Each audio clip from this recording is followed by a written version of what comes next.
Hi, this is Quinn at Kaizink. Today I'm going to show you how to print thank you stickers.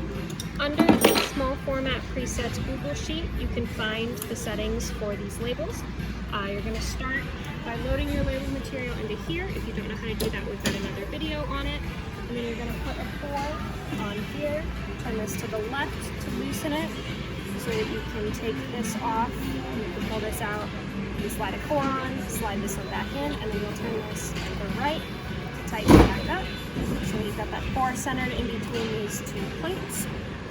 So now that I've got my material loaded and my 4 on, I'm ready to set up my print file. You're going to find it under Farm, Kaizink, Packaging, Box Stickers, and it's the 2.5 thank you stickers. I'm going to double click on it to open it, and then hit the little printer up here.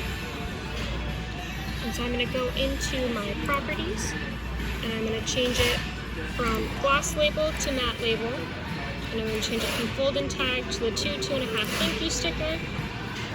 And then on my third tab up here, the media tab, I'm going to change this to, and our standard, which is documented in this sheet here, is -2.8. However, sometimes there is a variance on these pre-cut rolls when we get them. And we've noticed that this roll is closer to that 3.5. So we've got 2 different settings that we use for it depending on how they're cut from the manufacturer. So for this one, I'm going to use 3.5, but the standard they come in is usually 2.8.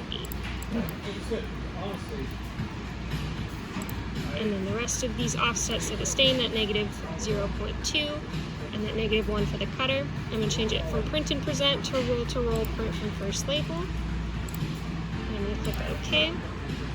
And now I'm going to change my copies to, you always want to print a couple before you start just to make sure that you're aligned where you want to be. So I'm going to start with 4. Just so I can check my alignment, make sure everything's good before I send a full roll of them.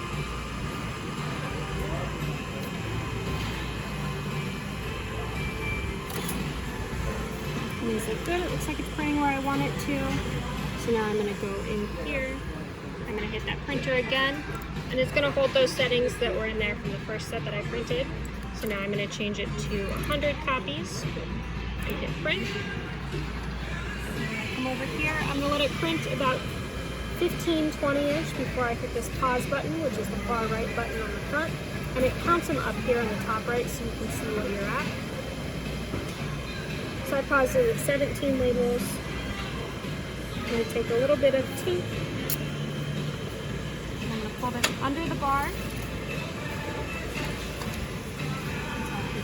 Here, and I'm going to go over this roll. And wind it a little bit just to get some tension on there. And I'm going to flip this switch on. So now I'm going to automatically roll with it as it prints. And I can unpause it using the same button I used to pause it.